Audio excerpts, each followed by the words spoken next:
Hello and welcome to the James Walker Show. In this episode, I'll be reviewing The King in this edition of Netflix Rewind. The King is directed by David Michod and stars Timothee Chalamet, Joel Edgerton, Lily Rose Depp, Sean Harris, Ben Mendelson, and Robert Pattinson. Whew. It's the story of Henry V as he inherits the throne from his late father, Henry IV, and becomes the new King of England. Not only does he inherit the crown, but he also inherits the responsibilities left over from his late father, most notably the brewing war between France. So now Henry must navigate his own council and decide if he will follow in his father's footsteps or become his own kind of king. Medieval movies are always pretty difficult for me to get behind because most of them either end up being a big budget action film or comedies. Most of the comedies I'm pretty okay with. But there hasn't been a historical piece that I've really been excited to see for a long time now. Hands down, my favorite medieval movie is Kingdom of Heaven. I just thought that movie was fantastic. So my expectations for The King were already pretty low, and I was pleasantly surprised to find out that this movie was pretty okay.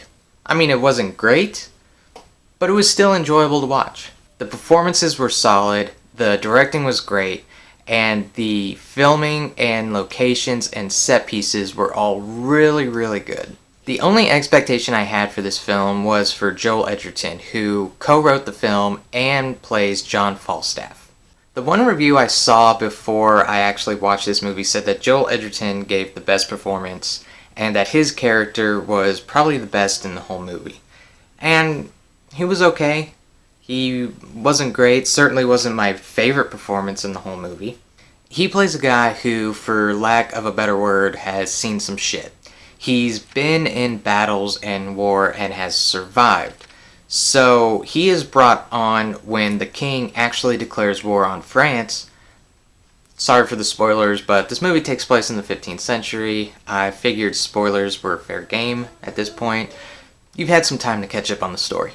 He is brought on for his expertise in warfare, and he's initially reluctant, but because of the loyalty to his friend, the king, he agrees, and his strategies are at first balked at, but of course his strategy ends up prevailing.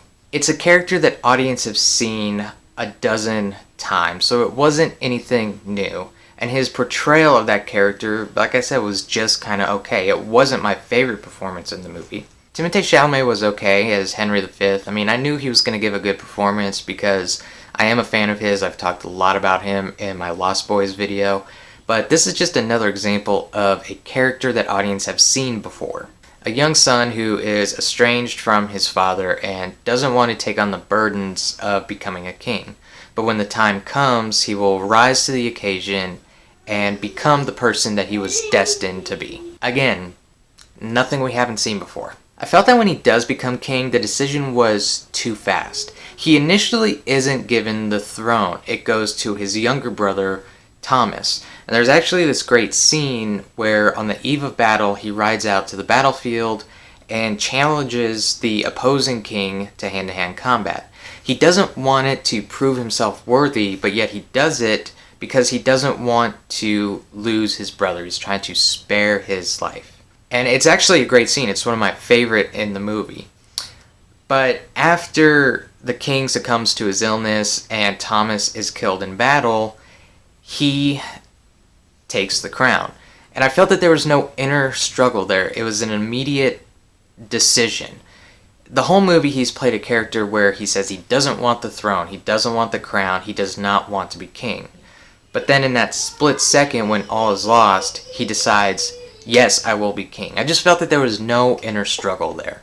I think my biggest gripe with this movie was the script. Like I said, it was written by Joel Edgerton and it was co-wrote by David Michod.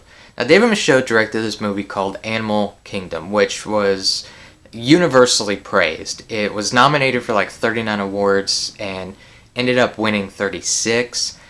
But I feel that if these people weren't attached to this project and someone saw this script, this would have been a direct-to-DVD release.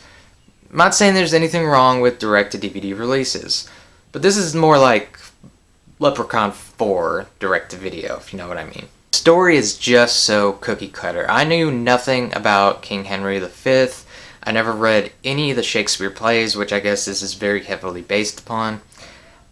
But I knew 30 minutes into this movie the characters' motivations and what was going to end up happening to these characters. This movie didn't offer any surprises or anything new. This movie reminded me a lot of A Man for All Seasons, which is a phenomenal movie and ended up winning several Academy Awards, including Best Picture. The performances in that are amazing, and the filming and set location are great, but the story is just so dry. I don't need explosions and car chases and gunfights to be entertained. I like dramas as much as the next person. I just felt that this was more of a political thriller than a historical piece. When you think medieval, you think Excalibur, knights and horses and sword fights. You don't need an archbishop explaining the legality of whether or not France actually belongs to England. You do to propel the story forward and so the audience has a general idea of what is going on.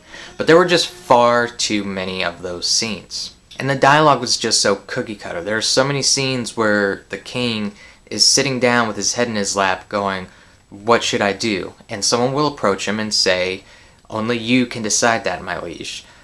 I think probably 12 people said that to him in this movie. However, I do like that the dialogue in this was simple. No one spoke in soliloquies or sonnets. Old English was present, but it wasn't constant. It's one of those movies where if you closed your eyes and listened to it for a second, you would think that this was taking place in the present time. Robert Pattinson has a small role as the Dauphin. Am I pronouncing that right? He plays the Prince of France, the king's son. And he did a really good performance, and his accent was pretty on point. But his and Ben Mendelsohn's performance were hands down my favorite. He was so fierce and brutal in this, it's a wonder how he actually ever got Batman. But when he speaks, you don't think that this takes place in the 15th century. It sounds like modern times. And there is a big battle at the end, and it's pretty grueling. A lot of the violence in this did take me back a little bit. There's beheadings, there's stabbings, people being suffocated. The very first beheading in this, I was just kind of watching it going, ooh. But the final battle is really cool because it's a single shot. It just follows the king as he enters the fray. And it's beautifully done. You can hear everything. You really get a sense that you're in the middle of this battle. It was really a well done shot. Oh yeah, Lily Rose Depp is in this. She's in it for probably less time than Robert Pattinson. Probably like 15 minutes. She plays the daughter of the French king who is betrothed to Henry V. I hope I'm saying that right. She says she doesn't know any English, but then ends up having a 10-minute conversation with the king in English. So that's something I felt that the writers and directors probably should have addressed. But she was okay. She was honestly kind of forgettable. I think the only reason she was in this movie was because of Johnny Depp and Timothée Chalamet. Even though the script and some of the characters were pretty bland and unoriginal, the performances were great, the camera work was on point, and the locations were just beautiful to look at. This movie was kind of in the middle. If you look at it as a historical piece or sword and shield movie, you're going to be disappointed. But if you look at it more as a political thriller, you'll probably be entertained. I'm going to go ahead and give The King, watch it. But I wouldn't actively go out and look for it. I'd wait till someone recommends it to you. Thanks for watching. Be sure to comment below. Let me know what you think of The King. Don't forget to hit that subscribe button and the bell icon for more Netflix Rewinds. And as always, I will see you in the next episode.